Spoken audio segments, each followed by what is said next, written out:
রাস্তা দিয়ে একটা গাড়ি নিয়ে যাচ্ছে। একটি গাড়ি কিছুটা দূরে যেতে গাড়ির ভেতরে থাকা লোকগুলো দেখে একটা গাড়ি তাদের দিকে আসছে। গাড়ির ভেতরে থাকা লোকগুলো কিছুটা ভয় পায়, তাও তারা গাড়িটা স্বাভাবিকভাবে গাড়ি চালিয়ে যায়। কিন্তু গাড়িটা কিছু দূর যেতে গাড়িতে থাকা লোকগুলো দেখে আরও 3টা গাড়ি আসে। সে গাড়ি থেকে একটা গাড়ির দূরত্ব চালিয়ে চলে যায়, আর সামনের 2টি গাড়ি দাঁড়িয়ে আছে। তাদের গাড়ির সামনে থাকা গাড়ি 2টা থেকে বেরিয়ে আসে 3টি করে 6টি লোক বেরিয়ে আসে। লোকগুলো এসে গাড়িতে থাকা লোকগুলোকে বের করে। 6জন লোকগুলোর মধ্যে একজন বলে, কিরে, কি ভাবলি তোর? বাংলাদেশের বর্ডার পার করে ইন্ডিয়া চলে যাবি? এই বলে যখনই তাদের মারতে যাবে সে লোকগুলো সেই মুহূর্তে 2জন লোককে ধাক্কা দিয়ে পেছন ফিরে দৌড় দেয়। সাথে পেছনে থাকা গাড়িটি থেকে বের হয় আরও 2টি লোক। এই বলে থাপ্পড় লাগিয়ে দেয় পেছন থেকে। আকাশ বলে, মিরাজ, মেরো না ওদের, পুরো গ্যাংকে আমাদের ধরতে হবে। মিরাজ আকাশের কথার উত্তর না দিয়ে মিরাজ ওই লোকগুলোকে বলে, তোদের নাম কি? আমার নাম হাসু, ওর নাম বিটু। আচ্ছা, এটা না হয় তোদের নাম, পরে মিশন কি তোদের বসের? স্যার, সত্যি বলছি, আমরা কিছু জানি না। যা জানে সে হলো ডন ভাই। কোন ডন? ওই যে কলেজের সামনের পাশের রাস্তায় বসে যে ঝালমুড়ি বিক্রি করে, সেই সব কিছু জানে। সে আমাদের সব কিছু বলে, তাই আমরা জানি না। পরে মিশন সম্পর্কে কিছু বল জেনে থাকলে। স্যার, কলেজে ড্রাগস বিক্রি করবে, আর কিছু মাস পর ঝালমুড়ির সাথে মিক্স করে খাওয়াবে। কেন? স্যার, সবাই যখন খাবে তখন সবার নেশা হয়ে যাবে, আর তখন সবাই কিনে কিনে খাবে, তখন তাদের লাভ হবে। যখন ড্রাগস মিশিয়ে দিবে 1 মাস 5-10 টাকায় বিক্রি করবে, পরে চড়া দামে বিক্রি করবে, কারণ যারা 1 মাস আগে খাবে তাদের নেশা হয়ে যাবে। পরে তারা না পাইলে পাগলের মতো হয়ে যাবে। আর ডন যখন চড়া দামে বিক্রি করবে তখন হয়তো বা কারো কাছে টাকা থাকবে, আবার হয়তো বা না। যারা খাবে তারাই যে কোনোভাবেই টাকা দিয়ে কিনে খাবে, আর ডনের ব্যবসা ভালো চলবে। তাই আরও অনেক কিছু করে, কিন্তু আমরা কেউ জানি না। আপনি সব কিছু খবর পাবেন ডনের কাছ থেকে। শিহাব, আমি 24 ঘন্টার মধ্যে সব ডিটেলস চাই। ওকে। শিহাব, সোহেল, রানা, ওদের 2জনকেই নিয়ে যাও। মিরাজের কথা মতো বিট্টুকে আর হাসুকে নিয়ে যায়। চলুন মিরাজকে আমরা জেনে নিই। মিরাজ হলো একজন আর্মি অফিসার। গায়ের রং উজ্জ্বল ফর্সা, হালকা সবুজ রঙের, চোখে মনি, দেখতে মাশাল্লাহ অনেক সুন্দর। উচ্চতা 6 ফুট, জিম করা বডি, যে কেউ এক দেখাতে ঘায়েল হয়ে যাবে। আমাদের সাথে থাকেন তাহলে মিরাজের সম্পর্কে সব জানতে পারবো। জোহান নিজের ঘরে আসে। এসে গোসল করে পরিষ্কার হয়ে রান্নাঘরে গিয়ে খাবার গরম করে খেয়ে নেয়। নিজের কিছু কাজ থাকে সেগুলো শেষ করে গিটার নিয়ে বেলকনিতে থাকা একটা সোফায় বসে কিছু একটা ভাবতে ভাবতে টুংটাং করে শব্দ তুলতে থাকে। একটা সময় মিরাজ গান ধরে, Oh, my heart goes crazy for you, girl. I totally all you, girl. My heart goes crazy for you, girl. I totally all you, girl. मेरे दिल भी कितना पागल है, ये प्यार तो तुमसे करता है। মিরাজ গান গাইছিল এবং মুচকি হাসছিল। গান শেষ করে ঘুমোতে চলে যায়, কারণ সকালে তার কাজ আছে। মিরাজ কিছু একটা ভাবতে ভাবতে ঘুমিয়ে পড়ে। সকাল 6টায় মিরাজ ঘুম থেকে উঠে ফ্রেশ হয়ে নেয়, ঘর থেকে বের হয়ে জিম করতে যায়। ঘণ্টাখানিক পরে মিরাজের কাছে একজন লোক আসে। মিরাজের দেখে তার সামনে কেউ দাঁড়িয়ে আছে। কি অবস্থা তোর? আলহামদুলিল্লাহ ভালো, তোর কি অবস্থা? ভালো আছি। তোর সাথে কিছু কথা আছে, চল ঘরে গিয়ে বলি। ইমন কেমন সিরিয়াস দেখে মিরাজ, কেন, কি সমস্যা হয়েছে? হয়েছে, তবে আগে ঘরে চল, তারপর আমি সব বলছি। ইমন কেমন সিরিয়াস দেখে মিরাজ আর কিছু না বলে ইমনকে নিয়ে ঘরের ভেতরে যায়।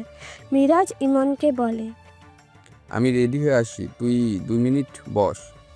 ইমনের কথার উত্তরের অপেক্ষা না করে মিরাজ নিজের রুমে চলে যায়। 5 মিনিট পরে মিরাজ নিচে আসে। এসে দেখে ইমন তার জন্য খাবার রেডি করছে।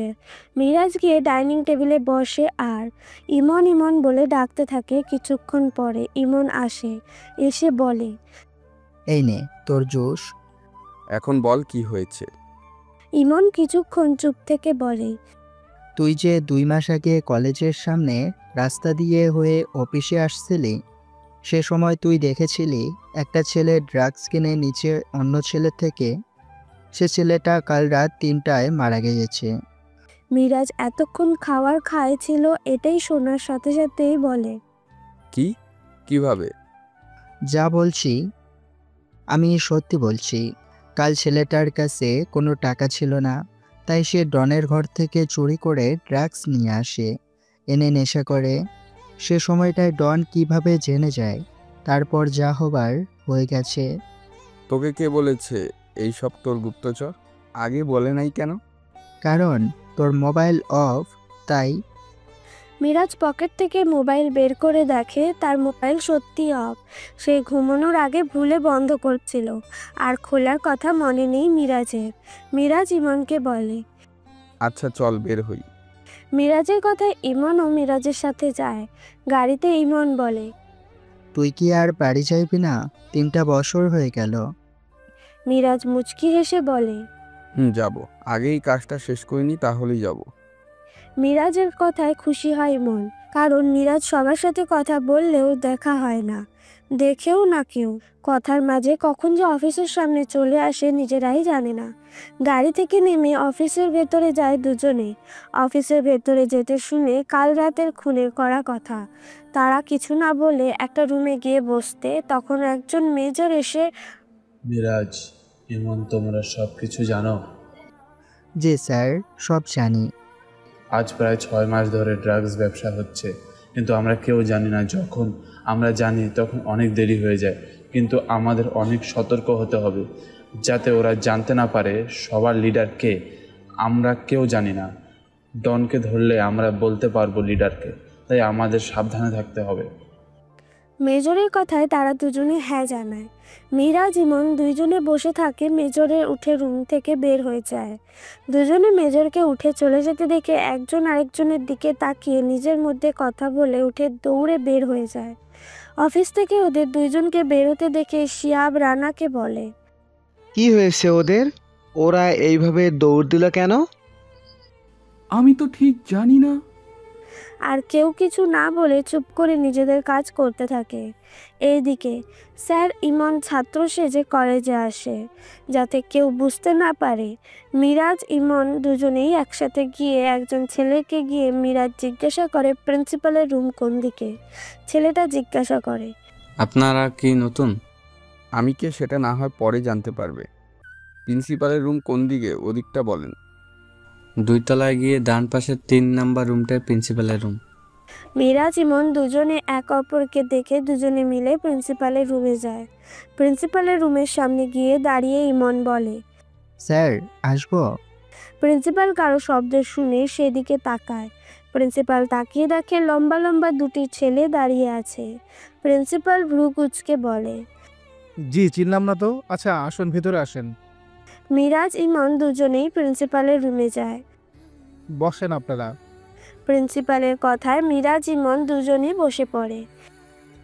বলেন, কি বলবেন আপনারা? আপনি একটা পোস্টার দিয়েছিলেন, বাংলার প্রফেসর লাগবে। আমি আপনাকে সেই কারণে কল দিয়ে বলেছিলাম। আপনি বলেন শনিবার আসতে, সেজন্য আমি এসেছি, জয়েন দিতে চাই। হ্যাঁ স্যার।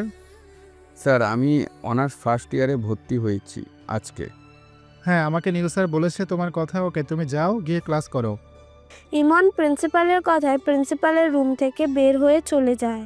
শুধু থেকে যায় মিরাজ। প্রিন্সিপাল মিরাজকে বলে, আপনার নাম কি? রোমান আমার নাম। আচ্ছা চলেন, আপনাকে সব ক্লাসে নিয়ে যাই, সবার সাথে পরিচয় করিয়ে দিই। মিরাজ আর কোনো কিছু না বলে প্রিন্সিপালের সাথে চলে যায় মিরাজ। প্রিন্সিপাল সব ক্লাস নিয়ে নেয়।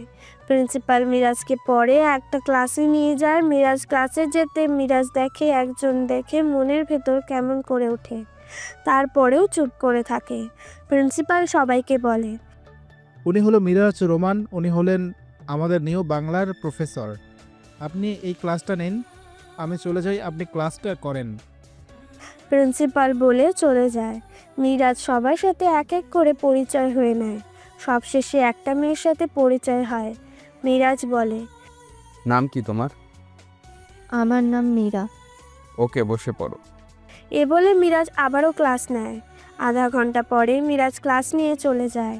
কলেজে সবার মুখে একটা কথা, অনেক সুন্দর স্যার। মিরাজকে নিয়ে সবাই বলা বলি করছে, কেউ তো বলছে স্যার কি বিয়ে করেছে, স্যারের কি জিপ আছে, অনেকে অনেক কিছু বলছে। ইমা বলে মীরাকে বলে, এটা কি সত্যি আমাদের স্যার এত সুন্দর কেন? আরও একটা ছেলে আসছে, নাম কি যেন ঠিক মনে নেই। এখন আমি কি করব বল তুই? ইমাকে কিছু বলতে না দিয়ে মীরা চলে যাচ্ছিল। তখন মীরা দেখে মিরাজও গেটের দিকে যাচ্ছে। মীরাও আর কিছু না ভেবে কলেজ থেকে বের হতে যাবে, কারোর সাথে ধাক্কা খেয়ে পড়ে যেতে নিলে সাথে সাথে মিরাজ ধরে ফেলে। মীরা ভয়ে চোখ খিচে বন্ধ করে নেয়, আর মিরাজকেও শক্ত করে জড়িয়ে ধরে রাখে। মিরাজ কি করবে বুঝতে পারছে না। মীরার দিকে তাকিয়ে যেন, মীরার মায়াবী মুখের দিকে তাকিয়ে যেন মিরাজ মীরাতে হারিয়ে যায়। মিরাজের হুঁশ আসতে মীরাকে বলে, মীরা, মীরা চোখ খুলো। এই মীরা, চোখ খুলো। মীরা এটা শুনে চোখ খুলে তাকিয়ে দেখে সেই মিরাজকে জড়িয়ে ধরে আছে। এইটা দেখে মীরা তাড়াতাড়ি মিরাজের কাছ থেকে সরে যায় আর বলে, সরি, আমি বুঝতে পারিনি, সরি। মিরাজ কিছু বলতে যাবে, মীরা কিছু না বলে দৌড়ে চলে যায়, আর মিরাজ অবাক হয়ে তাকিয়ে থাকে। মীরা চলে যেতে মিরাজ চারপাশে তাকায়। মিরাজ দেখে সবাই তার দিকে তাকিয়ে আছে। মিরাজ কিছু না বলে কলেজ থেকে বের হয়ে যায়। কিছু দূর গিয়ে মিরাজ দাঁড়িয়ে থাকে। কিছুটা সময় পরে ইমন এসে কাউকে কল দেওয়ার সাথে সাথে একটা গাড়ি আসে। দুজনে তাড়াতাড়ি করে গাড়ির ভেতরে উঠে পড়ে। গাড়ি চলে আসে মিরাজের বাসায়। মিরাজ ইমন গাড়ি থেকে নেমে ঘরের ভেতরে যায়, গিয়ে ফ্রেশ হয়ে নেয়। ফ্রেশ হয়ে ইমন নিচে এসে খাবার রেডি করে। তার কিছুক্ষণ পর মিরাজও এসে ইমনের সাথে মিলে খাবার তৈরি করে। দুজনে কিছু একটা নিয়ে চিন্তা করছে। খাবার রেডি করে দুজনে খাবার খেতে বসে। ইমন বলে ওঠে, ইমন, তুই কি বুঝলি? আজ আমি অনেক কিছু দেখাচ্ছি যা আমি নিজে বিশ্বাস করতে পারছি না। মিরাজ ভ্রু কুঁচকে বলে, কি দেখছিস তুই? আমি ছাত্র হিসেবে যাওয়াতে অনেকটাই লাভ হয়েছে। আমি অনেক কিছু দেখেছি। মিরাজ কিছুটা অধৈর্য হয়ে বলে, কি দেখছিলি সেটা বল। আমি প্রথমে ক্লাসে যাই, গিয়ে দেখতে পাই অনেক ছেলেপেলেই একজোড়ো হয়ে বসে আছে। ওদের সামনে টেবিলে গিয়ে আমি বসলাম। তখনই পাশ থেকে একটা ছেলে পিছনের একটা ছেলেকে বলে, দেখ দেখ, নতুন ছেলে আসলো। আমি কিছু না বলে চুপ করে থাকি। ওদের কথা শুনতেছিলাম। তখন একটা নেশা কণ্ঠে বলে, হ্যাঁ, আমি নতুন। ইমন কণ্ঠটা শুনে বুঝে গিয়েছিল ও নেশা করেছে। আর কিছুক্ষণ পর স্যার আসে। স্যার ক্লাস করে চলে যায়। ইমনও ক্লাস থেকে বের হয়ে কলেজের পেছনে যায়। গিয়ে দেখে অনেক ছেলে মেয়ে অশ্লীলভাবে একসাথে একজন আরেকজনের সাথে মিশে আছে, তাও খুব বাজেভাবে। ইমন তাদের পাশে গিয়ে বলে, তোমার এই অবস্থা কেন? তারা সবাই চুপ করে থাকে। ইমন ছেলে মেয়েদের অনেক কিছু বলে, কিন্তু তারা কিছুই বলে না। তাই ইমন ভালো করে সবকিছু দেখে চলে আসে। সবকিছু শুনে মিরাজ বলে, এই সব কিছুর কি পিক তুলেছো? হ্যাঁ, তুলেছি। আর একটা কথা। কি কথা? আমাকে তো বলতে দিবি? মিরাজ চুপ করে থাকে আর ইশারায় বলে ইমনকে বলতে। ইমনও মিরাজের ইশারা বুঝতে পেরে বলে, ডন যে সাইডে ঝালমুড়ি বিক্রি করে সে সাইডে মাটির নিচে কিছু একটা আছে। তোর এমন কেন মনে হলো? কারণ ডনের মোবাইল যতবার কল আসে ততবার সে নিচের দিকে তাকায়। আমার মন বলছে ওইখানে তো কিছু একটা আছে। ইমনের এমন সব কথা শুনে মিরাজ কিছুটা চিন্তায় পড়ে যায়। তারপরেও কিছু না বলে খাবার শেষ করে মিরাজ ইমনকে নিয়ে অফিসে যায়। অফিসে গিয়ে মিরাজ বলে, ইমন, রহিমকে বল সবাইকে বড় রুমে আসতে। ইমন গিয়ে মিরাজের কথা মতো অফিসের সবাইকে এক জায়গায় করে। কিছুক্ষণ পরে ইমন আর মিরাজ আসে। ইমন গিয়ে একটা চেয়ারে বসে। মিরাজ বলে, আপনারা বেশি কম সবাই জানেন আমাদের কর্তব্য হলো দেশ রক্ষা করা। এখন আমরা কোন মিশনটাকে নিয়ে কাজ করছি আপনারা সবাই কম বেশি জানেন। যেই পারেন সবাই সাবধানে থাকবেন। আর আমি আপনাদের এখন কাজ সম্পর্কে কিছু বলবো না, যখন সময় হবে তখন আপনাদের ইমন স্যারই সব কিছু বলে দিবে। এই বলে মিরাজ চলে যায়, সাথে ইমনও চলে যায়। সবাই মিরাজের কথা মতো কাজ করে। পরের দিন সকালে মিরাজ আগের দিনের মতো করে কলেজে যায়। মিরাজ চারপাশে তাকিয়ে কাউকে খুঁজে কিন্তু পায় না, তাই মনে মনে বলে, কই তুমি? আজ কি কলেজে আসবে না? এইসব কিছু বলে নিজের মতো করে ভেবে হাঁটছিল। তখন পেছন থেকে কেউ বলে ওঠে, ইমা, ওই ইমা, দাঁড়া আমি আসছি। মীরা না দেখে দৌড়াতে থাকে। আর মিরাজ এই কণ্ঠ শুনে পেছনে তাকাতে মীরা এসে মিরাজের ওপর পড়ে। মিরাজ তাড়াতাড়ি করে মীরাকে ধরে যাতে দুজনে পড়ে না যায়। মিরাজ যখন মীরার কোমর জড়িয়ে ধরে মীরা কিছু একটা অনুভব করে। সারা শরীর যেন এক ধরনের শীতল স্রোতে ভরে যায়। মীরা আরও একটু মিরাজের কাছে যায়। মীরা একটা খুব ভালো সুগন্ধি পায় যা মীরার নেশা লেগে যায়। মীরা নিজের অজান্তে মিরাজের খুব কাছে চলে যায়। মীরা মিরাজের বুকের সাথে মাথা দিয়ে একটু ঝুঁকে মিরাজের গায়ের সুবাস নিতে থাকে। মিরাজ মীরাকে এমন করতে দেখে মীরার চারপাশে তাকিয়ে দেখে কেউ নেই। সবাই সবার মতো কাজ করছে। মিরাজ মীরাকে দেখে আর একটু নিচু হয়ে বলে, মীরা, এটা পাবলিক জায়গা। মীরা মিরাজের কণ্ঠ শুনে হুঁশে আসে। মীরা কি করেছে এসব ভাবতে মীরা গলা শুকিয়ে আসে। মীরা তাড়াতাড়ি করে মিরাজের কাছ থেকে সরে মিরাজের দিকে না তাকিয়ে বলে, সরি, আমি বুঝতে পারিনি, দুঃখিত। এই বলে মীরা চলে যেতে চাইলে মিরাজ বলে, তুমি আমার সাথে আজ বিকালে দেখা করবে, তাহলে আমি তোমাকে মাফ করব। মীরা কি করবে বুঝতে না পেরে আর কি বলা উচিত তার সেই কিছু না বলে চুপ করে থাকে। মিরাজ মীরাকেই চুপ করে থাকতে দেখে মিরাজ আবারও বলে, কিছু বলছো না কেন তুমি? আচ্ছা, আমি আপনার সাথে যাব সন্ধ্যা 5টায়। আমি আপনার সাথে দেখা করব। তোমার নাম্বারটা দাও যাতে আমি কল করতে পারি।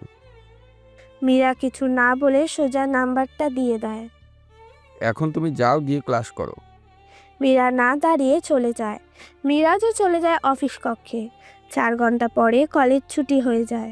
মিরাজ 2 তলায় আর ইমন 3 তলায় দেখছে সবাই কি করছে, কে কত প্যাকেট নিচ্ছে, সব কিছুই দেখে। এইভাবে অনেকটা সময় পার হয়ে যায়। মিরাজ কলেজ থেকে বের হয়ে যায়, পরে ইমনও বের হয়ে যায়। বিকেল 4টায় মীরা ঘুম থেকে উঠে মাকে কাছে যায় এবং গিয়ে বলে, আম্মু, আমি একটু বের হব। এই সময় কি কাজ তোমার? আম্মু, ইমা, রিতা, মিতা ওরাও যাবে। আমি না আম্মু, আমরা সবাই সন্ধ্যায় যাব। খুব তাড়াতাড়ি করে চলে আসব। আচ্ছা যাও, তবে তাড়াতাড়ি ফিরে আসবে। মীরা ও মীরার আম্মু কথা শুনে রেডি হতে চলে যায়। মীরার রেডি হতে মীরা কেমন মীরা সম্পর্কে জেনেই নি। মীরার গায়ের রং উজ্জ্বল ফর্সা, দেখতে খুব সুন্দর। মীরার চোখের রং হালকা কালো, চোখের মণি। মীরাকে দেখে যে কেউ প্রেমে পড়ে যেতে বাধ্য। মীরা কালো রঙের একটা লং গাউন পরেছে, হাত ভর্তি কালো চুড়ি, চুলগুলো ছেড়ে দেওয়া, ঠোঁটে হালকা পিঙ্ক লিপস্টিক, চোখে হালকা কাজল দেওয়া, দেখতে খুব সুন্দর লাগছে। মীরা বাসা থেকে বের হয়, রাস্তায় গিয়ে দাঁড়ায়। একটু পর একটা রিক্সা এসে মিরাজের দেওয়ার ঠিকানায় চলে যায়। মিরাজ আগে থেকে মীরার জন্য বসে আছে। একটু পরে মীরা আসে। মিরাজের দেওয়ার ঠিকানায় রিক্সা থেকে নেমে ভাড়া দিয়ে হোটেলের ভেতরে যায়। মিরাজও তখন দরজার দিকে তাকিয়ে দেখে মীরা আসছে। মিরাজ মীরাকে মুগ্ধ হয়ে যায়, এবার মীরা তাকিয়ে থাকে। মীরা এসে স্যার স্যার বলে ডাকে, কিন্তু মীরার এই শব্দটা মিরাজের কানে যায় না। তাই মীরা তুড়ি বাজাতে মিরাজের হুঁশ আসে। মীরা বলল, এই যে শুনছেন আমার কথা, আমি সে কখন থেকে ডেকে যাচ্ছি। আপনার মন কোথায়? কোথাও না। আচ্ছা তুমি বসো, কি খাবে বলো?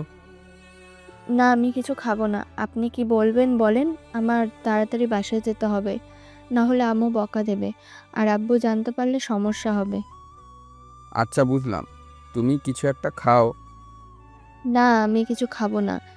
না, তোমার কিছু তো একটা খেতেই হবে। আচ্ছা, 1 প্লেট ফুচকা হালকা ঝাল দিয়ে।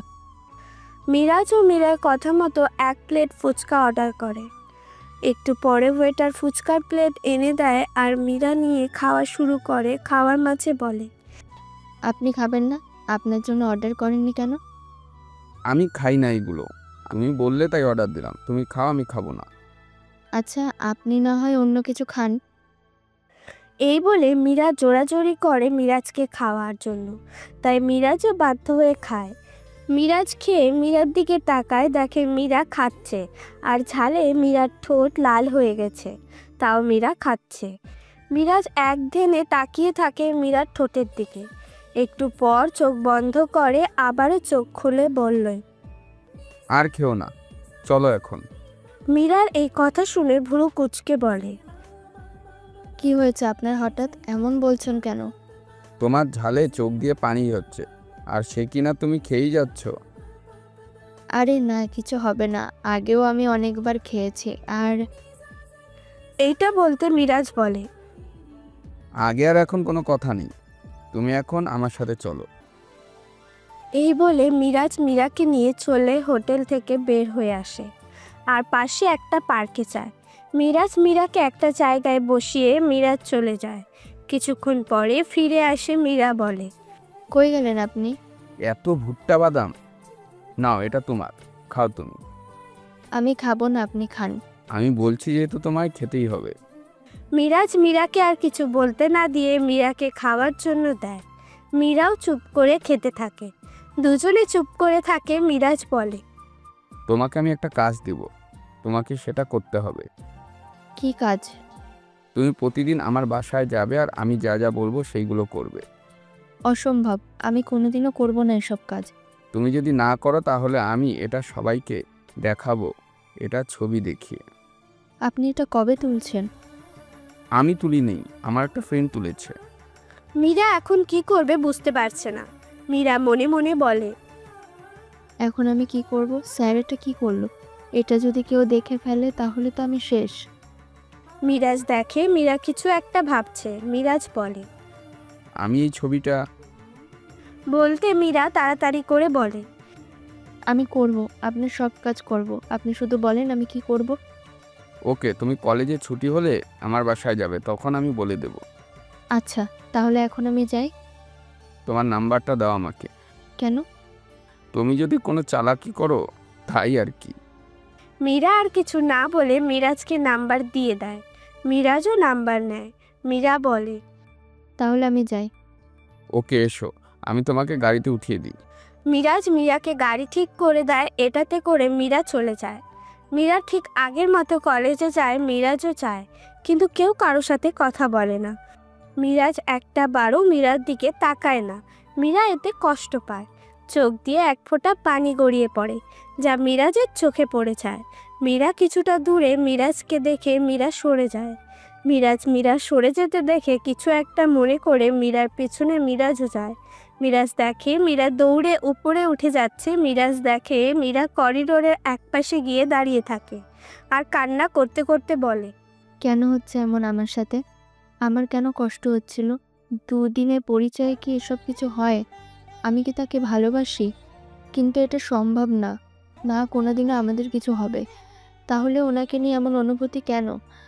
কাল থেকে আরও বেশি করে তাকে অনুভব করছি। এই বলে কান্না করতে করতে বসে পড়ে। মীরার সব কথা মিরাজ শুনে ফেলে। মীরাজ সব কথা কষ্ট অনুভব, কিন্তু মিরাজ এখন মীরার সামনে যাবে না। মিরাজ মীরার দিকে আরও আরেকটা বার তাকিয়ে নিচে চলে আসে। মিরাজ সোজা কলেজ থেকে বের হয়ে যায় আর সোজা বাসায় চলে আসে। মীরা ছুটির পরে মিরাজের খুঁজে কিন্তু কোথাও পায় না। মীরা তাই মন খারাপ করে মীরার বাসায় চলে আসে।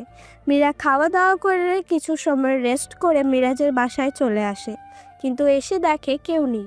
যখনই মীরা চলে যাবে তখন মীরার মোবাইলে কল আসে। মোবাইল নিয়ে দেখে অননোন নাম্বার, তাই মোবাইল না ধরে রেখে দেয়। আবারও কল আসে, কিন্তু মীরা ধরে না। একটা মেসেজ আসে। মীরা সেই মেসেজটা দেখে। মিরাজ দিয়েছে। মেসেজে লেখা ছিল, মীরা, আমি মিরাজ, কলটা রিসিভ করো। এটা পড়তে আবারও কল আসে। মীরা এইবার ধরে। মোবাইল কানে দিতে মিরাজ বলে, আমার ঘরের দরজার পাশে জানলা আছে, দেখেছো? ওটা হালকা করে ধাক্কা দাও, ওইখানে একটা ছিদ্র দেখা যাবে, ওখানে তুমি হাত দাও, তাহলে একটা চাবি পাবে, ওটা দিয়ে বাসায় ঢোকো। মীরা ও মিরাজের কথা মতো কাজ করে আর চাবিও পেয়ে যায় আর বাসায় ঢুকে পড়ে মীরা। মীরা যখন চারপাশ দেখতে ব্যস্ত তখন মিরাজ বলে, তোমার কাজ হলো এখন তুমি রান্নাঘরে গিয়ে আমার জন্য রান্না করবে, পরে আমার রুমে গিয়ে সুন্দর করে গুছিয়ে রাখবে আর ঘরটা একটু ঝাড়ু দিয়ে দিবে। এই বলে মিরাজ কল কেটে দেয়। মীরাকে কিছু বলার সুযোগ দেয় না। মীরার আর কি বা করে, মিরাজের কথা মতো কাজ করে। এইদিকে মিরাজ, ইমন, শিহাব, সোহেল, রানার সাথে আরও কয়েকজনকে নিয়ে বের হয় ডানের বাসার উদ্দেশ্যে। মিরাজ আর ইমন দেখছে কলেজে অনেক ছেলে মেয়ে নষ্ট হয়ে যাচ্ছে।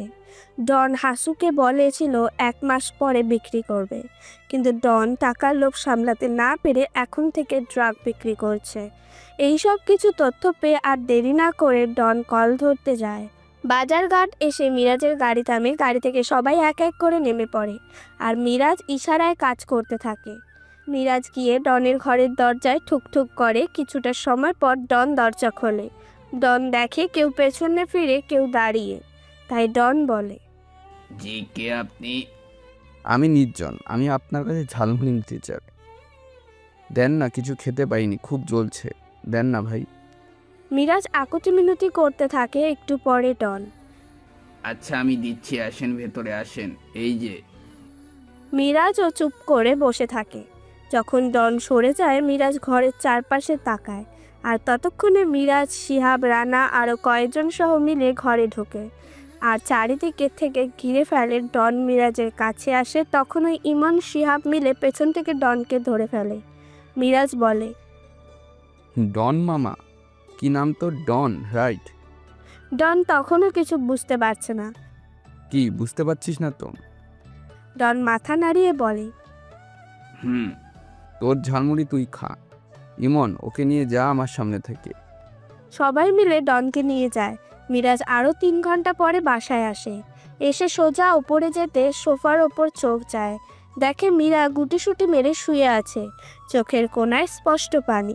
মিরাজের যা বোঝার বুঝতে পারে। মিরাজ রুমে গিয়ে দেখে সত্যি খুব সুন্দর করে সাজিয়ে রেখেছে মীরা। মিরাজ গিয়ে কাপড় চেঞ্জ করে রুম থেকে বের হয়ে আসে। নিচে এসে দেখে মীরা এখনও ঘুমায়। মীরাকে খুব শান্তভাবে ডেকে তোলে। মীরাও উঠে পড়ে। মিরাজকে দেখে কিছু না বলে শুধু সময়টা দেখে নেয়। মীরা উঠে টেবিলে খাবার দেয়। মিরাজ রেখে চলে যায়, সামনে চাবি দিয়ে বাসা থেকে বের হয়ে যায়। মিরাজও কিছুটা সময় অবাক হয়ে যায়, কিছু একটা ভাবে আর বলে, আজ আমি কথা বলি নাই, তোমার দিকে তাকায়ও নাই। এইভাবে বেশি কিছু দিন চলে যায়। মিরাজ আর মীরার মাঝে কোনো কথা হয় না। মীরার কষ্ট হলেও চুপ করে থাকে। মিরাজ এতদিন কথা বলে নাই, দ্বন্দ্বের ধরায় ব্যস্ত ছিল, তাই কোনো ধরনের কথাই বলে নাই। মেসেজে বলেছিল, তুমি প্রতিদিন এসে আমার কাজগুলো করে দেবে। তাই মীরাও মিরাজের কথা মতো কাজ করে দেয়। আর মীরার ও মিরাজের কাজ করতে ভালো লাগে। ডন যার আন্ডারে কাজ করতে সেই মারা গিয়েছে, আর সেই কারণে অনেক মেয়ের জীবন বেঁচে গেল। পুলিশের হাতে গুলি লাগায়। সারা দেশে জানে যায় যে কলেজে ড্রাগস ব্যবসা হতো, ছেলেমেয়েরা অশ্লীলভাবে চলাফেরা করতো। এইসব কাজের পেছনেও একজন স্যার ছিল। স্যারকেও টাকার লোভ দেখিয়েছিল ডন। মিরাজ সবাইকে ধরে কঠিন শাস্তির ব্যবস্থা করে, তাদেরকে জেলে দেওয়া হয়েছে। ইমন বিকালে মিরাজের বাসায় যায়। গিয়ে দেখে দরজা খোলা। ইমন আর কিছু না ভেবে বাসায় ঢুকে পড়ে। এদিকে মীরা একটা ছেলে ঘরে ঢুকতে দেখে বলে ওঠে, কে আপনি? এই বাসায় কেন ঢুকেছেন? ইমন কারো কণ্ঠ শুনে পেছনে ফিরে তাকায়। তাকিয়ে দেখে মীরা। ইমন কি করে বুঝতে পারছে না, আর মীরাও ইমনের দিকে তাকিয়েছিল। মীরাও দেখে ইমন দাঁড়িয়ে আছে। ইমন কিছু বলতে যাবে, তখন মীরা বলে, আপনি? এখানে আপনাকে বেশ কয়েকবার কলেজে দেখেছি, তবে আপনি এখানে কি করেন? আমি এখানে কি করব? কই জানি না তো। মীরার হঠাৎ এমন প্রশ্নে ইমন কি বলবে খুঁজে পাচ্ছে না, তাই আবল তাবল বলছে। মীরা ভ্রু কুঁচকে ইমনের দিকে তাকিয়ে আছে। মীরার কেমন জানি লাগে। তখনই বাসায় আসে মিরাজ। মিরাজ দেখে মীরা গোয়েন্দাদের মতো করে ইমনের দিকে তাকিয়ে আছে। ইমন চোখ মুখ শুকনো করে দাঁড়িয়ে আছে। মিরাজ এদের দেখে বুঝে যায় কিছু একটা হয়েছে, তাই মিরাজ বলে। আরে ইমন। মিরাজের কণ্ঠ শুনে মীরা ইমন দুজনেই মিরাজের দিকে তাকায়। মিরাজ বলে, তুমি এখানে কোনো দরকার? স্যার, কাল যে আপনাকে একটা বই দিলাম সেটা নিতে এলাম, কিন্তু কিন্তু কি ইমন? উনি আপনার কি হয়? আর ইমন আর কিছু বলবে, মিরাজ বলে, ওনার নাম মীরা, উনি হলেন এই বাসার সার্ভেন্ট। মিরাজের মুখ থেকে এই কথা শুনে যেমন মীরার লজ্জা পায় তেমনি অবাক হয় ইমন। ইমন কিছু না বলে চুপ করে থাকে, কিন্তু মিরাজের এই কথা শুনে মীরা কান্না করে দেওয়ার মতো অবস্থাও। কিছু না বলে মীরা রান্নাঘরে চলে যায়। রান্নাঘরে গিয়ে এক কোণায় দাঁড়িয়ে কান্না করতে থাকে।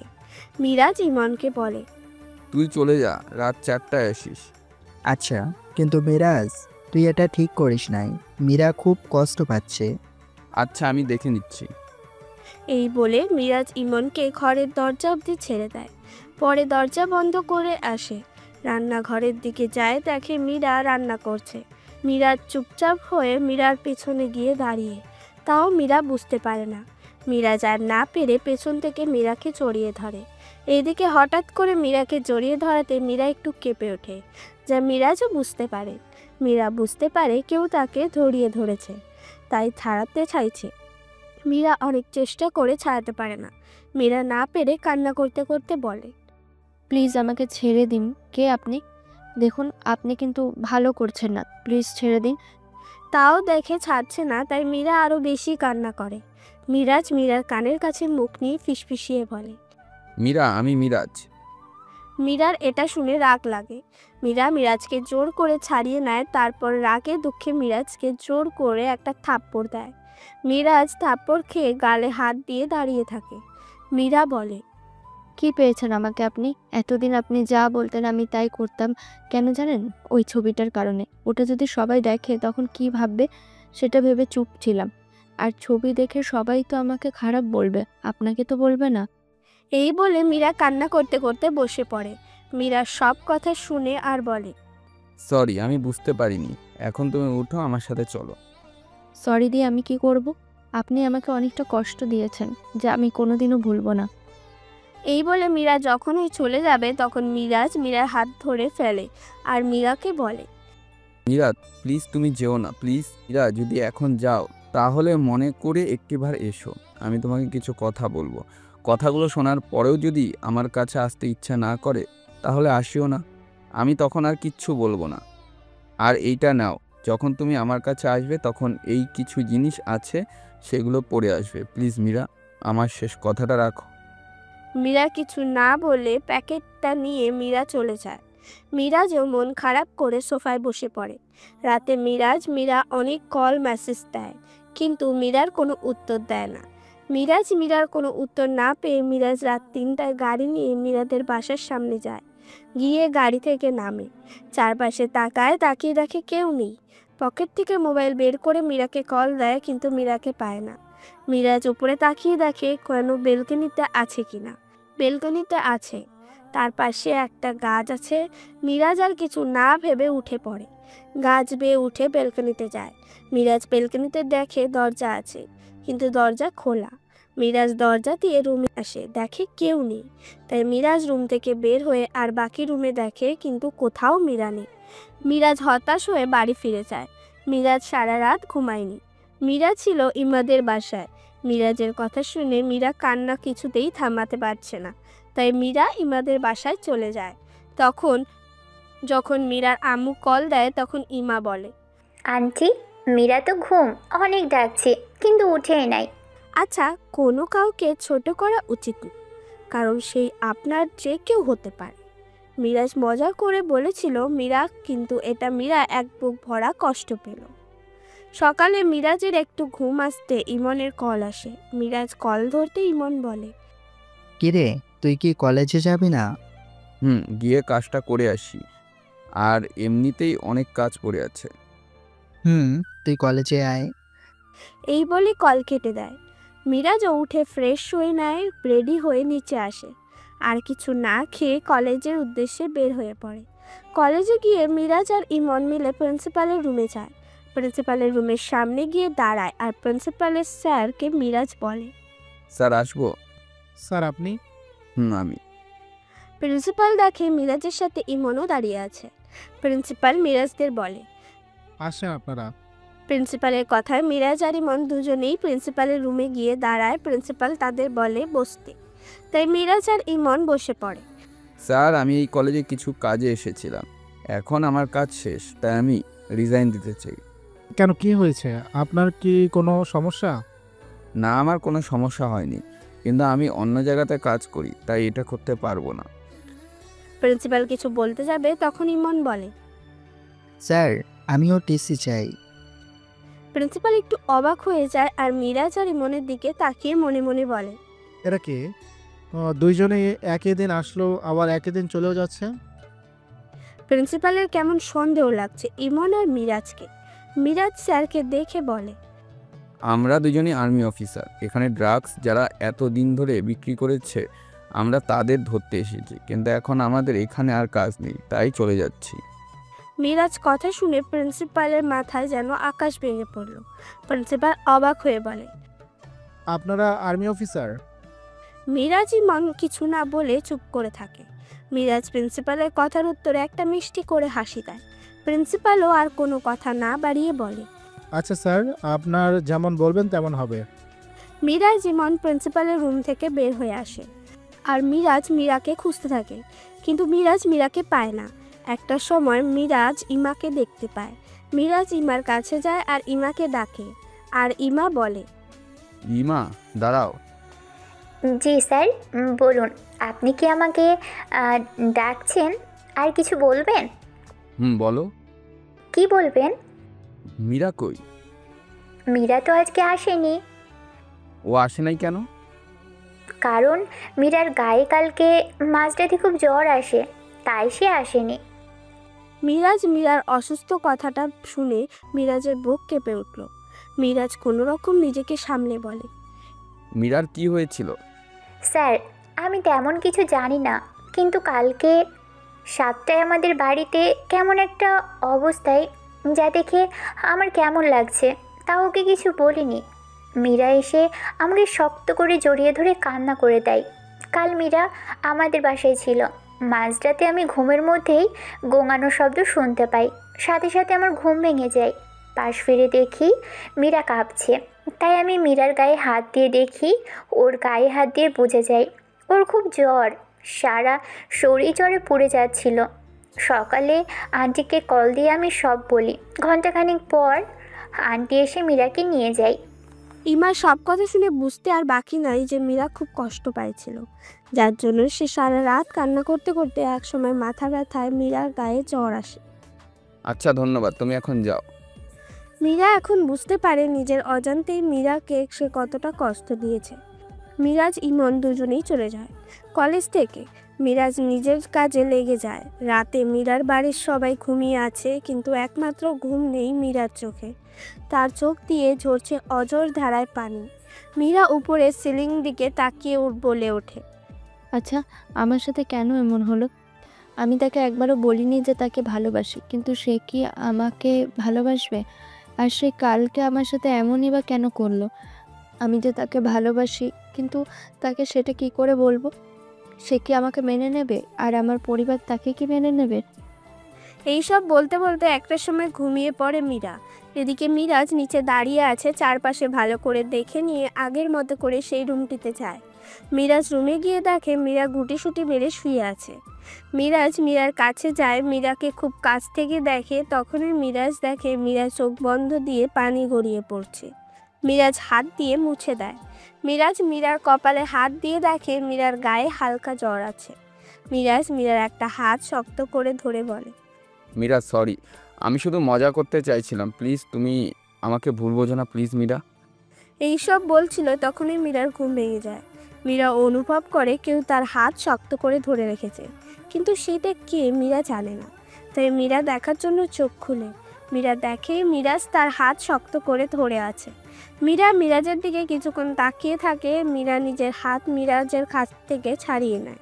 তখনই মিরাজ বুঝতে পারে মীরা ঘুম থেকে উঠে গেছে, তাই মিরাজ একটু সরে বসে।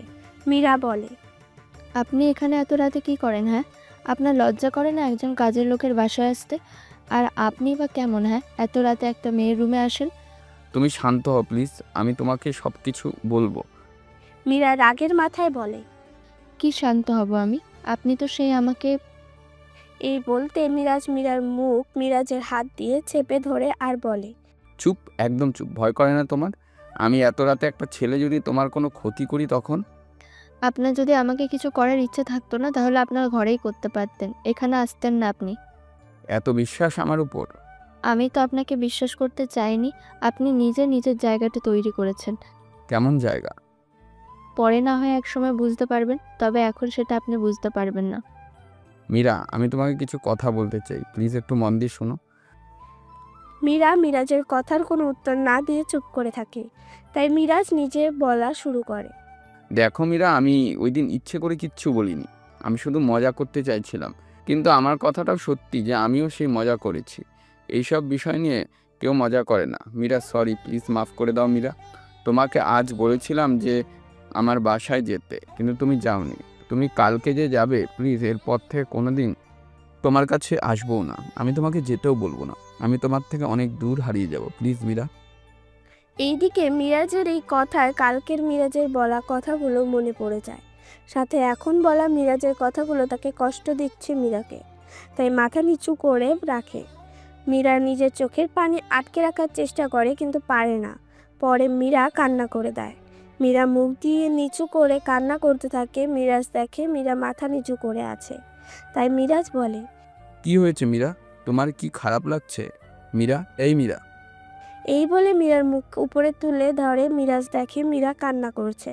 মীরা চোখ বন্ধ করে রাখে আর সাথে চোখের পানি। মিরাজ মীরাকে দেখছিল, তখন মিরাজের চোখ যায় মীরার ঠোঁটের দিকে। মিরাজ দেখে মীরার ঠোঁট কাঁপছে। মিরাজ নিজের চোখে সরিয়ে নেয়। তারপরেও মীরার ঠোঁটের দিকে চোখ যায়। মিরাজের আর নিজেকে আর সামলাতে না পেরে মীরাকে নিজের কাছে টেনে নেয় মিরাজ। মীরাকে এভাবে টেনে নেওয়াতে মীরা একটু ভড়কে যায়। মিরাজ মীরার দিকে এগিয়ে যেতে মীরা ভয়ে চোখ বন্ধ করে নেয়। মিরাজ মীরার দিকে একবার তাকিয়ে মীরার ঠোঁটে মিরাজের ঠোঁট মিলিয়ে দেয়। আর মীরা চোখ দিয়ে পানি ঝরছে। খুব সফটলি কিস করে। মীরা মিরাজকে ছাড়িয়ে নেওয়ার চেষ্টা করে, কিন্তু মিরাজ মীরাকে আরও শক্ত করে ধরে। কিছু সময় পরে মিরাজ মীরাকে ছেড়ে দেয়। মিরাজ ছাড়তে মীরা হাঁপাতে থাকে। সাথে মিরাজও কিছুটা সময় পরে মীরা নিজেকে ঠিক করে নেয়।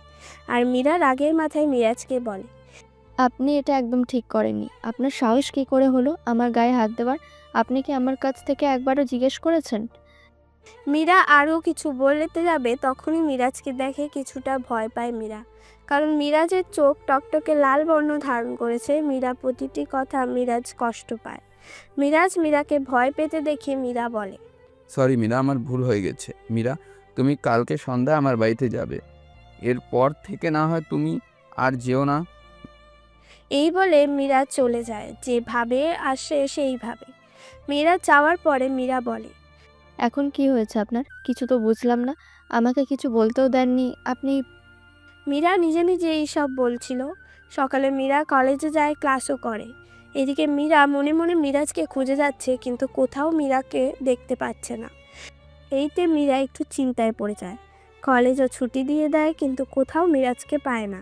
এইভাবে চলে যায় 5টা দিন, কিন্তু মীরা মিরাজের কোনো খবর পায় না। মীরা হঠাৎ করে জানতে পারে মিরাজ ইমন দুইজনে কলেজ থেকে রিজাইন দিয়েছে। কিন্তু কেন দিয়েছে সেটা কেউ জানে না। সন্ধ্যায় মীরা আর না পেরে মীরা মিরাজের দেওয়া কাপড় পরে রেডি হয়ে মিরাজের বাসায় যায়। মীরা দরজা খোলা পেয়ে ভেতরে যায়, কিন্তু মীরা যা দেখে তার জন্য মীরা মোটেও প্রস্তুত ছিল না।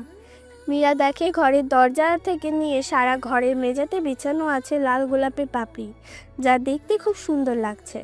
সারা ঘরে জ্বলছে মোমবাতি। মোমবাতির আলোয় সারা ঘর আলোকিত হয়ে আছে। মীরা চারপাশে ঘুরে ঘুরে দেখছে।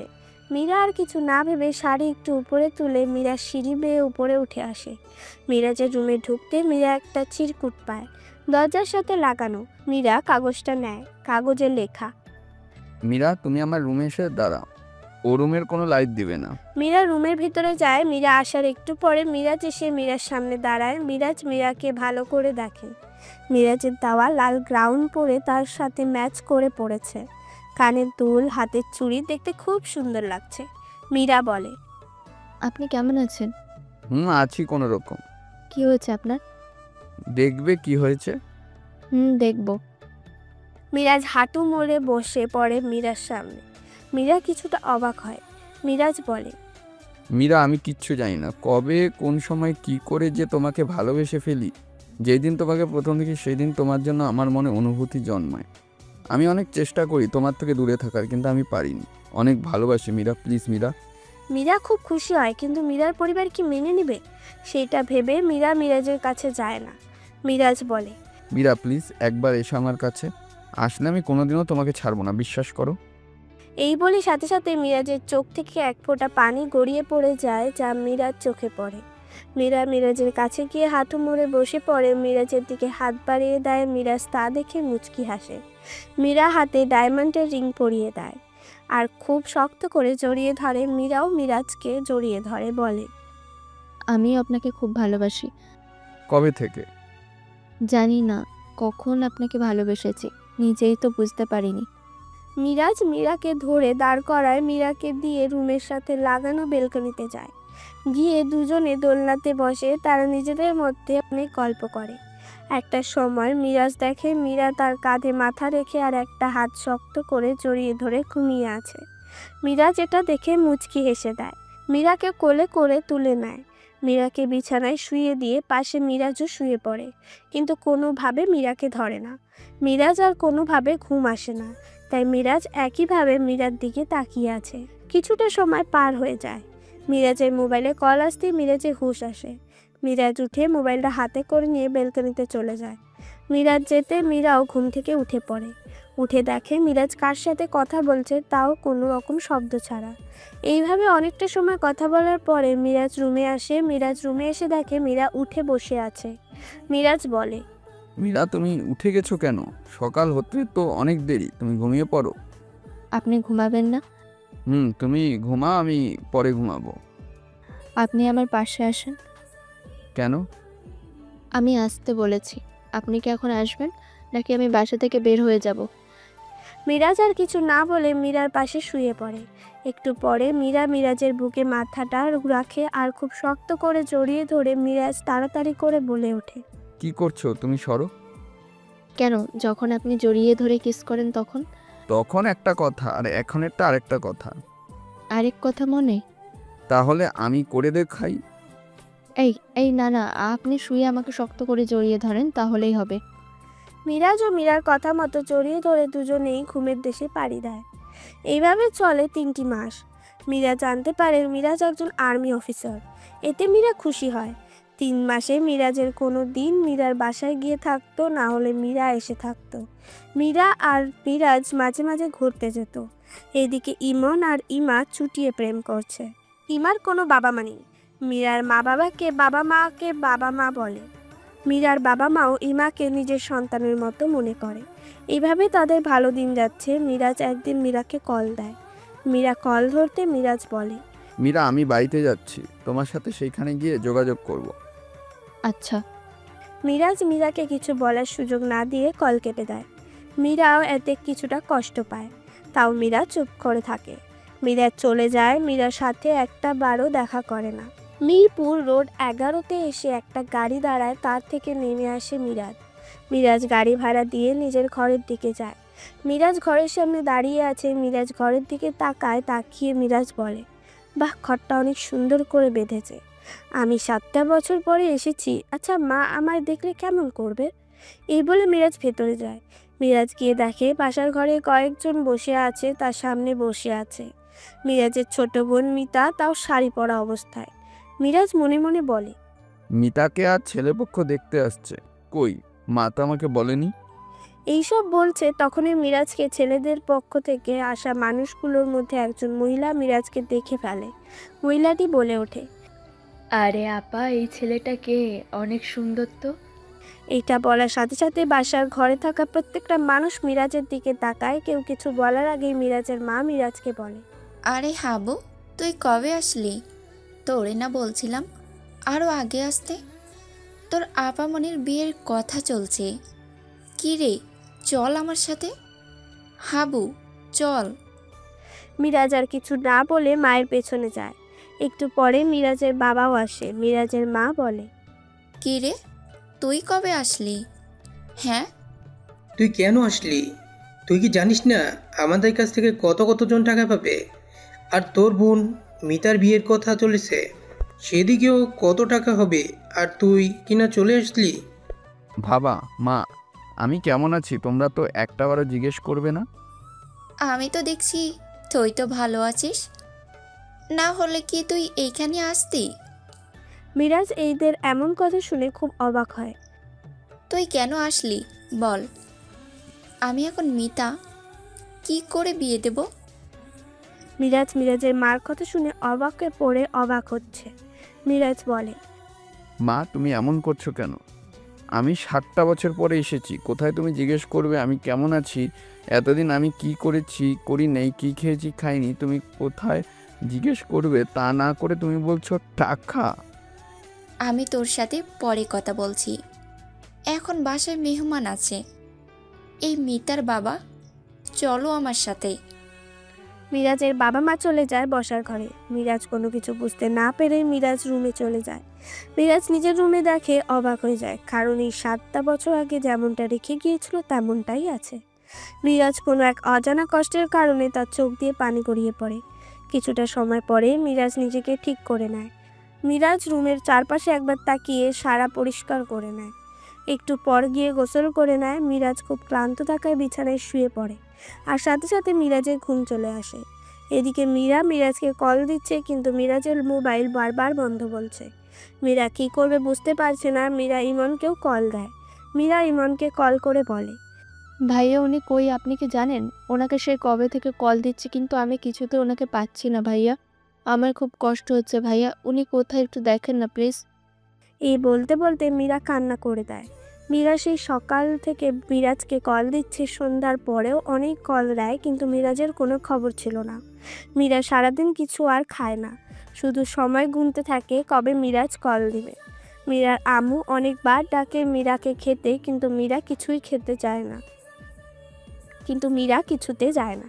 রাত 11টায় মীরা শুয়ে আছে। মীরার ওপরের দিকে তাকিয়ে বলে, আপনি 4-4টা দিন আমার সাথে ঠিক করে কথা বলেননি, আমি কিছু বলিনি, কিন্তু আজ আপনি কোথায় চলে গেলেন? আমি আপনাকে খুঁজে পাচ্ছি না। আমার কেমন একটা লাগছে। কেন আসে দিন কাছে না পাওয়ার, কেন আসে দিন তোকে চোখে হারাবার, কেউ পায় ফেরা যায় তোর স্বপ্নেতে আবার, ওরে মন উদাসী একা ফেলে পালালি কোথায়। গান শুনছিল আর কান্না করছিল মীরা। তখনই মীরার মোবাইলে কল আসে। তাড়াতাড়ি করে মোবাইল নেয়। মোবাইল নিয়ে দেখে ইমন কল দিয়েছে। মীরা কল ধরতে ইমন বলে, ভাবি, মিরাজ যে কাল রাতে চলে গেছে ঢাকা, এর চেয়ে বেশি কিছু জানি না ভাবি। মীরা আর কিছু না বলে চুপচাপ কল কেটে দেয়। মীরা রাগে দুঃখে যখনই মোবাইলকে ফেলে দিতে যাবে, মীরার আবার মনে পড়ে যদি আবার মিরাজ কল দেয়, সেই ভেবে আর ফেললো না। একটা সময় মীরা কান্না করতে করতে ঘুমিয়ে পড়ে। এদিকে রাত 2টায় মিরাজের ঘুম ভাঙে। মিরাজ বোঝার চেষ্টা করে এখন কয়টা বাজে। বিছানা থেকে উঠে মোবাইল নেয়, দেখে মোবাইলে চার্জ নেই, মোবাইল বন্ধ হয়ে আছে। মিরাজ মোবাইল চার্জ দেয়, পরে রুম থেকে বের হয়। মিরাজ দেখে চারপাশে অন্ধকার। মিরাজ লাইট চালায়। লাইট জ্বালিয়ে এখন কয়টা বাজে সেই দেখে নেয়। সময় দেখে মিরাজ অবাক হয়ে যায়, 2টারও বেশি বাজে। যে তার মতো ঘুম। মিরাজের খুব ক্ষুধা লাগে। রান্নাঘরে যায়, গিয়ে এদিক ওদিক সবখানে খাওয়ার খুঁজে, কিন্তু কোথাও পায় না। মিরাজ পেছনে তাকায়, বুঝতে পারেনি কেউ যে তার পেছনে দাঁড়িয়ে আছে। মিরাজের কাঁধে মিতা হাত রাখে। মিরাজ বলে, কে? পেছনে ফিরে তাকিয়ে দেখে মিতা বলে। মিরাজ বলে, মিতু, তুমি এইখানে, তাও এত রাতে? ভাইয়া তুমি আগে আমার সাথে চলো, পরে সব বলবো। এই বলে মিতা মিরাজকে নিয়ে মিতা রুমে যায়। রুমে গিয়ে মিরাজ বলে, কি হয়েছে তোমার? তুমি এইভাবে টেনে আনলে কেন? ভাইয়া। এই বলে মিতা মিরাজকে জড়িয়ে ধরে কান্না করতে করতে বলে, ভাইয়া আমি তোমাকে অনেক মিস করেছি। এতদিন কেন আসোনি তুমি? জানো তোমাকে ছাড়া আমার কতটা কষ্ট হয়েছে। ভাইয়া, এর পরের বার থেকে তুমি এখানেই থেকে চলে গেলে। আমাকে নিয়ে যাও প্লিজ ভাইয়া। মিরাজও মিতাকে জড়িয়ে ধরেছিল মিতার সব অভিযোগ শুনে। আর মিরাজ বলে, তোমার যদি এতটা কষ্ট হতো তাহলে তুমি আমাকে কল করতে, কিন্তু তুমি কল করনি। আমার কি কম কষ্ট হচ্ছিল? একটা আর্মি অফিসার হয়ে একটা পরিবার থেকে দূরে থাকা যে কত কষ্টকর সেটা আমিই জানি। আর যাদের পরিবারের মা, বাচ্চা, বউ, ভাই সবাইকে ছেড়ে চলে যায় তারা বুঝে। ভাইয়া, তোমার মনে আছে কিনা জানি না, দুপুর 4টা নাগাদ একটা নাম্বার থেকে তোমার মোবাইলে কল যেত, কিন্তু তুমি এই সময় কল ধরতে না। তুমি পরে কল দিতে, কিন্তু তখন আমি বাসায় চলে আসতাম। এইভাবে অনেক দিন কল দিচ্ছিলাম। মিরাজ মিতার কথা শুনে মনে পড়ে সেই দিনগুলো। মিরাজ তখন খুব বিরক্ত হতো। পরে মিরাজ আর কল দিত না, তাই মিতা মন খারাপ করতো। পরে পরে মিতাও কল করা বন্ধ করে দেয়। মিরাজ এইসব নিয়ে ভাবার সময় পায়নি কাজের জন্য। মিরাজ বলে, সরি আমার বাচ্চাটা, খুব সরি, আমি বুঝতে পারিনি। হয়েছে, চলো এখন। কোথায় যাব? তুমি বিছানায় বসো ভাইয়া। এই বলে মিতা রুম থেকে বের হয়ে যায়। মিরাজ গিয়ে মিতার বিছানায় বসে। একটু পরে মিতা হাতে করে প্লেট নিয়ে আসে। মিতা গিয়ে বিছানায় বসে। পাশে টেবিলে পানির গ্লাস রাখে। ভাতের প্লেট নিয়ে ভাত মেখে মিরাজের মুখের সামনে ধরতে মিরাজ বলে, মিতা, তুমি এত রাতে ভাত পেলে কোথায়? তুমি এত কথা না বলে খেয়ে নাও প্লিজ। যদি মা উঠে দেখে তাহলে খুব মারবে। প্লিজ তুমি খেয়ে নাও। মিরাজ আর কিছু না বলে মিতার হাতে ভাত খেতে থাকে। মিরাজ বলে, তুমি খেয়েছো? মিতা কোনো কথা না বলে চুপ করে থাকে। তাই মিরাজ বলে, তুমি আমাকে খাওয়ানোর জন্য তুমি নিজেই খাওনি? না না, আমি খেয়েছি। মিতা, তুমি আমার সাথে মিথ্যা বলছো। ঠিক আছে, তোমার ভাত তুমি খাও। এই বলে চলে যেতে নিলে মিরাজ বলে ওঠে, আচ্ছা আমি খাচ্ছি, তুমি যেও না। মিরাজ ও চুপ করে খেয়ে নেয়, সাথে মিতাও। খেয়ে মিরাজের রুমে গিয়ে ঘুমিয়ে পড়ে। সকালে মিরাজ উঠে বাইরে চলে যায় আগের বন্ধুদের সাথে দেখা করতে। এদিকে মিরাজের চিন্তায় মীরার অবস্থা খারাপ হয়ে যাচ্ছে। মিরাজ সন্ধ্যায় ঘরে আসে। মিরাজের মা মিরাজকে ঘরে আসতে দেখে বলে, মিরাজ, তোর সাথে কথা আছে, পরিষ্কার হয়ে বসার ঘরে আয়। মিরাজ একটু কষ্ট পায়, কারণ মিরাজ সারাদিন বাইরেই ছিল। নাকি কিছু খাইছে আর কি না সেই কথাটা একবারও জিজ্ঞেস করে না, তাই একটু কষ্ট পায় মিরাজ রুমে গিয়ে ফ্রেশ হয়ে নিচে আসে। মিরাজ গিয়ে সোফায় বসে। একটু পরে মিরাজের মা আসে। মিরাজ বলে, মা কি বলবে বলো? তুমি যেহেতু আসছো, আমি চাই তুমি রুহিকে বিয়ে করো। রুহি সেই অনেক আগে থেকে তোমাকে ভালোবাসে। আর আমার ভাইয়ের টাকা পয়সা কম নেই, আলহামদুলিল্লাহ অনেক ভালো টাকা পয়সা আছে, যা সেইগুলো পরবর্তীতে তুমি পাবে। মিরাজ মায়ের এই কথা শুনে অবাক হয় আর রেগেও যায়। মনে মনে বলে, মা, তোমার এত সুন্দর ব্যবহার, আর তুমি? মিরাজ এইসব বলছিল, তখনই মিরাজের মা বলে, কি হলো, চুপ করে আছো কেন? মা, তুমি এইসব কেন বলছো? আমি জানি না আর জানতেও চাই না। আমি শুধু বলবো, আমি তোমার ভাইয়ের মেয়েকে বিয়ে করতে পারবো না। যার চরিত্রের কোনো ঠিক ঠিকানা নেই, সেইখানে আমি ওই মেয়েকে বিয়ে করব? আমি ওই মেয়েকে বিয়ে করতে পারবো না। আমি বিয়ে করলে তাকেই করব আমি যাকে ভালোবাসি। মিরাজ বলে চিৎকার করে ওঠে। মিরাজের মা বলে, তোর কোনো কথা আমি আর শুনবো না। আর রুহি যেমন হোক না কেন, তুই রুহিকে বিয়ে করবি, এটা হলো আমার শেষ কথা। আর কিছুক্ষণ পরে রুহি আসবে, আর তুই ওর সাথে কথা বলে নিবি। বিয়ে কথা যেন হ্যাঁ হয়। এই বলে মিরাজের মা চলে যায়। মিরাজ খুব খারাপ লাগে। সে আজ পর্যন্ত কোনোদিন মায়ের সাথে উচ্চ গলায় কথা বলে না। মিরাজ সোফায় বসে পড়ে আর চিন্তা করতে থাকে, জীবনে সে কি পেল।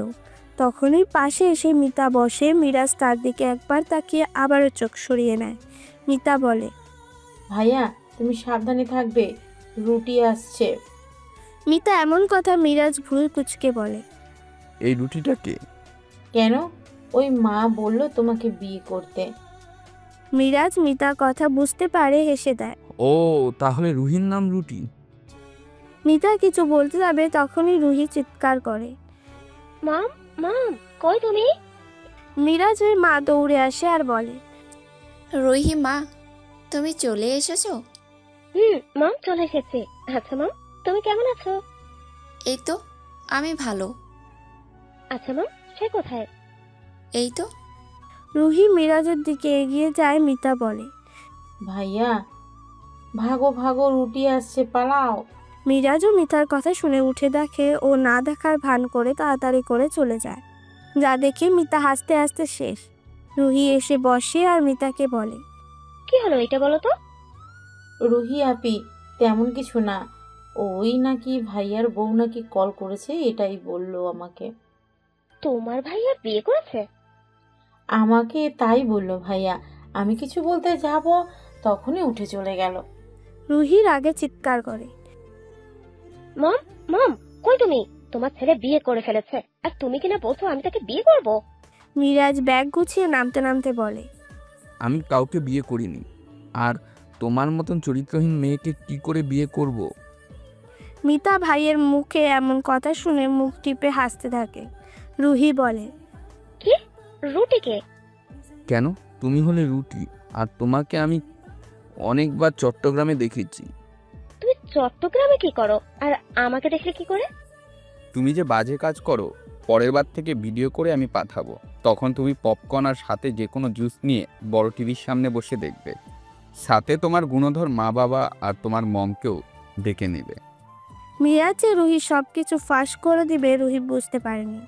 মিরাজ মিতাকে বলে, মীরা, তুমি কি আমার সাথে যাবে?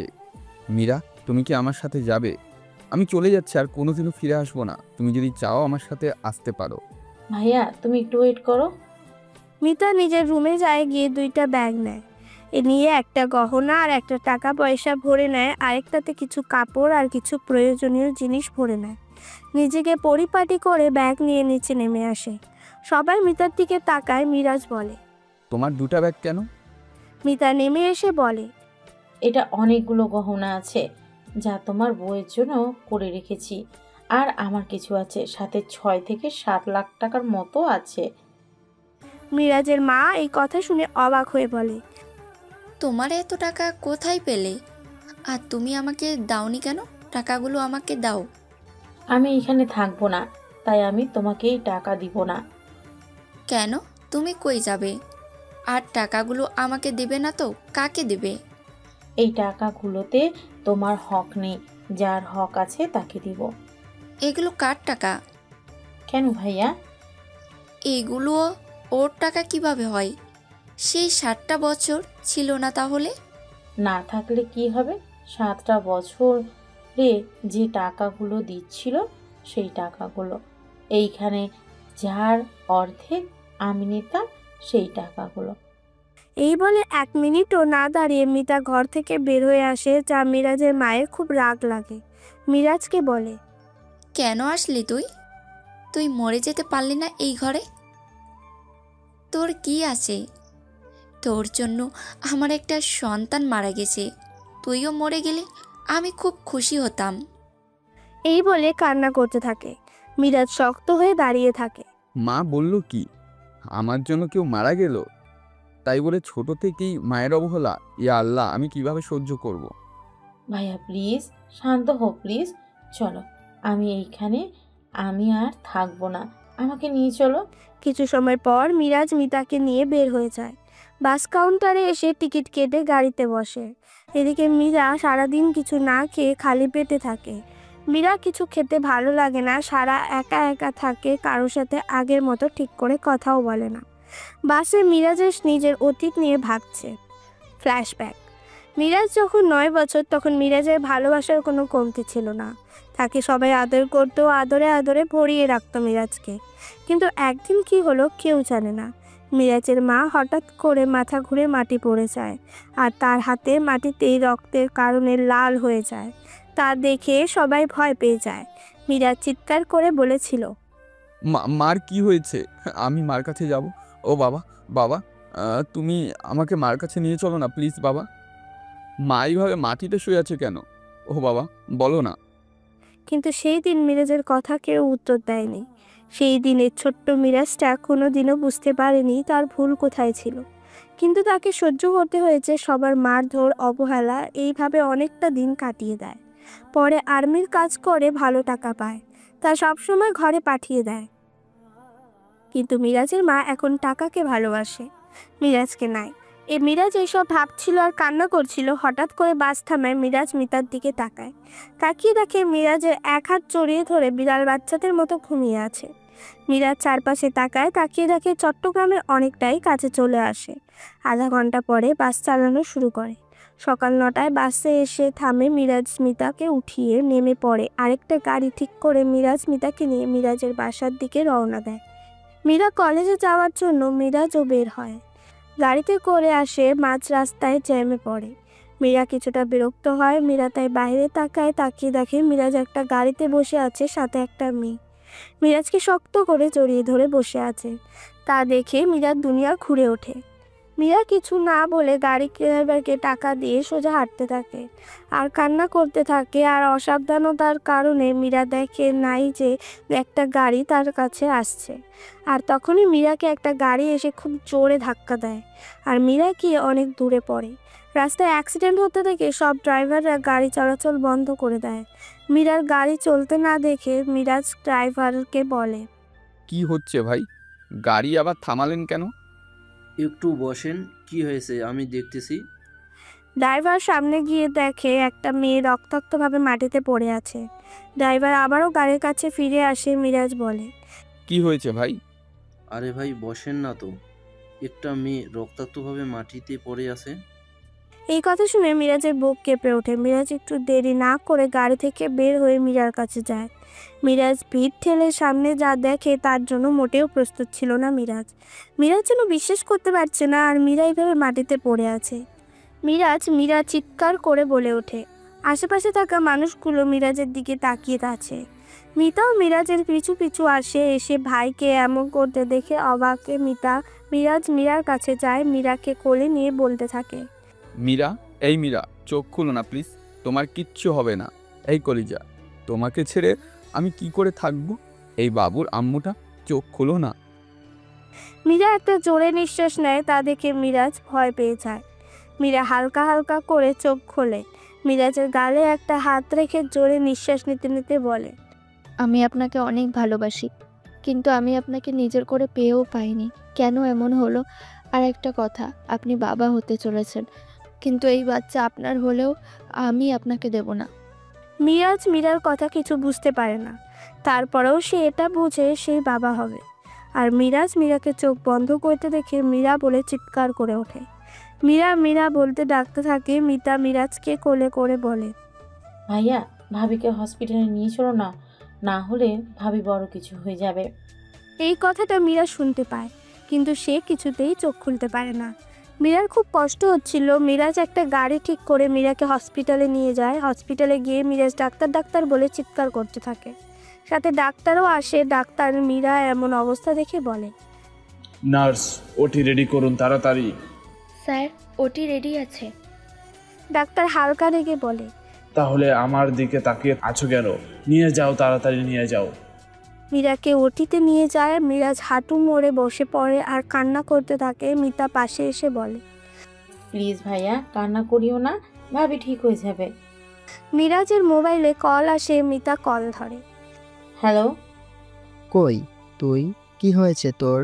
তোকে তো খুঁজেও পাচ্ছি না। আর এদিকে মীরা একদম ভালো নেই তোকে ছাড়া। আর মীরাকে আমরা কেউ খুঁজে পাচ্ছি না। সেই কবে বাসা থেকে বের হয়েছে, এখনো আসে নাই। মীরাকে হসপিটালে কিছুক্ষণ আগেই ভর্তি করিয়েছি। মীরার অবস্থা খুব খারাপ ভাই। এই বলে কান্না করে দেয়। মিতা ইমনকে বলে, ভাইয়া নিজের মধ্যে নেই। ভাবির এমন অবস্থা দেখে ভাইয়া নিজেও অসুস্থ হয়ে যাচ্ছে। আর ভাবির বাসায় একটু কষ্ট করে বলেন আপনি। আচ্ছা, আমি বলতেছি। ইমন ঘরে এসে দেখে সবাই বসে আছে। ইমন বলে, ইমা ইমনের দিকে তাকায়। ইমন বলে, আমাদের এখন হসপিটালে যেতে হবে, ওইখানে সবাই সব কিছু বুঝতে পারবে। ইমন সবাইকে নিয়ে হসপিটালে আসে। ইমন এসে দেখে মিরাজ মাটিতে বসে আছে। ইমনের সাথে মীরার পরিবারও আসে। ইমন দৌড়ে মিরাজের কাছে আসে। মিরাজ ইমনকে দেখে জড়িয়ে ধরে কান্না করতে করতে বলে, ইমন, আমার মীরা ঠিক হয়ে যাবে তো? ভাই, খুব তাড়াতাড়ি সুস্থ হয়ে যাবে, তুই চিন্তা করিস না। ওটি থেকে ডাক্তার বের হয়ে আসে। মিরাজ ইমনকে ছেড়ে ডাক্তারের কাছে যায়। মিরাজ ডাক্তারকে বলে, আমার মীরা ঠিক আছে তো ডাক্তার? ডাক্তার চুপ করে আছে, কিছু বলছে না। মিরাজ ডাক্তারকে চুপ করে থাকতে দেখে মিরাজ বলে, প্লিজ ডাক্তার বলেন না, চুপ করে থাকবেন না। সরি স্যার ম্যাম, কে আনতে অনেক টাইম লেগে গেছে, তবে উনি বেঁচে আছে, কিন্তু উনি কোমায় চলে গেছে। উনি আর কোনোদিন ঠিক হবে কি না আমরা জানি না, হয়তো বা ঠিক হতে পারে, আবার নাও হতে পারে। আমার বাচ্চা ঠিক আছে? সরি, ওটাও নেই। মীরার মা বাবা সবাই অবাক হয়ে চেয়ে আছে মিরাজের দিকে, আর বাচ্চার কথা শুনে সবাই আরও অবাক হয়। মিরাজ মাথা ঘুরে ওঠে। মিরাজ আর ঠিক করে দাঁড়িয়ে থাকতে পারে না, সাথে সাথে মাটিতে পড়ে যায়। ইমন মিরাজ বলে চিৎকার করে ওঠে। মিরাজকে হসপিটালে অ্যাডমিট করে একটু সুস্থ হলে মিরাজ মীরার কাছে আসে। মীরা আগের মতোই আছে, কিন্তু কথা বলতে পারে না, আর চোখ দুটো বন্ধ। মিরাজ শুধু তাকে দেখে তার মীরাকে। এইভাবে চলে 3টি বছর, কিন্তু মীরার কোনো উন্নত হয় না। ইমন বিয়ে করে, তাদের ঘরে একটা ছেলে আছে। মিতাকেও ভালো ঘরে বিয়ে দেয়। মিরাজ সময় কাটিয়ে দেয় জীবন্ত এক মানুষ সাথে। মিরাজ রুমে আসে। মীরা এক হাত ধরে বলে, জানো মীরা, আমি ছোট্ট থেকে সবার অবহেলিত, তোমাকে আপন করে নিলাম, কিন্তু এখন তুমি অনেক দূরে। কেন হলে এমন মীরা? আমরা কি একটা সুন্দর জীবন পেতাম না? কেন তুমি আমাকে ভুল বুঝলে? এই বলে মিরাজ মীরার হাতের ওপর মাথা রেখে কান্না করতে থাকে। কেউ ভালোবাসা পেয়ে মূল্য দেয় না, আবার সত্যিকারের ভালোবাসা পেয়েও হারিয়ে ফেলে। ভালোবাসার মানুষকে সবসময় সুখে রাখা উচিত, কিন্তু আমরা কেউ করি না। ভালোবাসার মানুষকে সম্মান, মর্যাদা, বিশ্বাস, শ্রদ্ধা এগুলো করলে সম্পর্ক ঠিক থাকবে। তাহলে বন্ধুরা, আজকের এই গল্পটা তোমাদের কেমন লাগলো অবশ্যই কিন্তু কমেন্টে লিখে জানাতে ভুলো না। ভালো লাগলে একটা লাইক শেয়ার করে দিও, আর এরকম গল্প শোনার জন্য অবশ্যই চ্যানেলটাকে সাবস্ক্রাইব করে আমাদের চ্যানেলের পাশেই থেকো। ধন্যবাদ।